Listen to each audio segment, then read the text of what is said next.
let's step into the green heart of Africa, where ancient rhythms echo through the jungle and where modern history meets deep spiritual roots. Welcome to Map Your Mind. Travel through the world with your brain. Today, we explore Gabon, a land cloaked in emerald forest, kissed by the Atlantic breeze, and alive with a past that hums beneath every leaf and river. This is not just geography. This is a story of resilience, kingship, spirits, and transformation. This is Gabon, where the forest breathes history. Long before borders or flags, the Banda-speaking peoples began migrating into the land we now call Gabon around 1,000 years ago. They settled along the rivers and in the vast rainforest, bringing with them rich oral traditions, iron-working skills, and sacred cultural practices that still pulse through the soul of the country today. Tribes like the Fang, Mpong, and MYM thrived in these dense green lands. They lived in harmony with the forest, treating it as both home and temple. They passed down wisdom through stories, drums, dances, and rites that connected the physical to the spiritual, none more profound than the Bwiti religion. Rooted in the use of the sacred iboga plant, Bwiti ceremonies are mystical journeys into healing, identity, and connection with ancestors. Even today, it shapes the heartbeat of Gabonese spirituality. When strangers sailed in, by the 15th century, European ships began appearing on Gabon's Atlantic coast. The Portuguese were among the first, naming the region Gabon after the shape of the Como River's mouth, which resembled a hooded cloak. The name stuck. Then came the Dutch, the French, the British, all driven by trade, ivory, timber, and tragically, human lives. The transatlantic slave trade devastated communities and altered the course of West African history forever. But Gabon would come to symbolize more than just colonial extraction. It would become a symbol of freedom. In 1849, freed slaves from the ship Elysia were settled on the coast by French missionaries. They founded a town named Libreville, Freetown.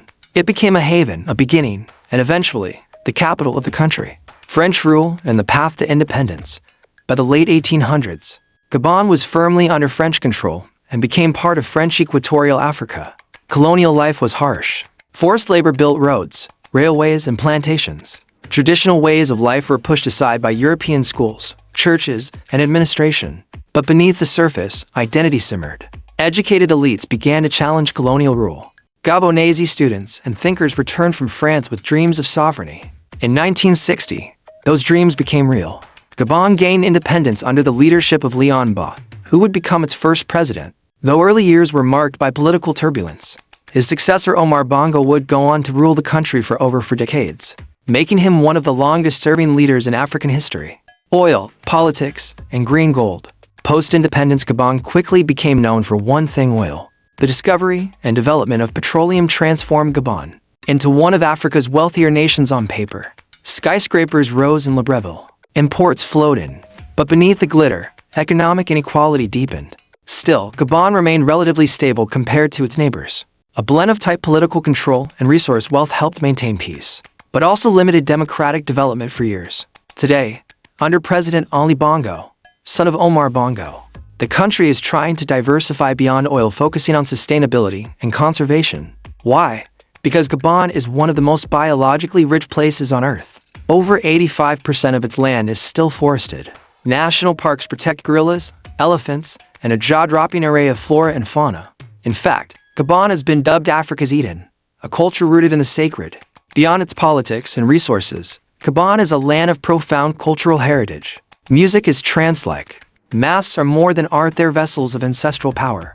And the forest is not just a backdrop, it's a living, breathing spirit. The Fang people, known for their hauntingly beautiful Mjol masks, have influenced artists around the world, including Pablo Picasso. And the rhythms of Gabonese drumming are said to mirror the heartbeat of the forest itself. Fun fact, Gabon is home to Longo National Park, where hippos surf ocean waves and elephants stroll along the beach. Yes, wild elephants.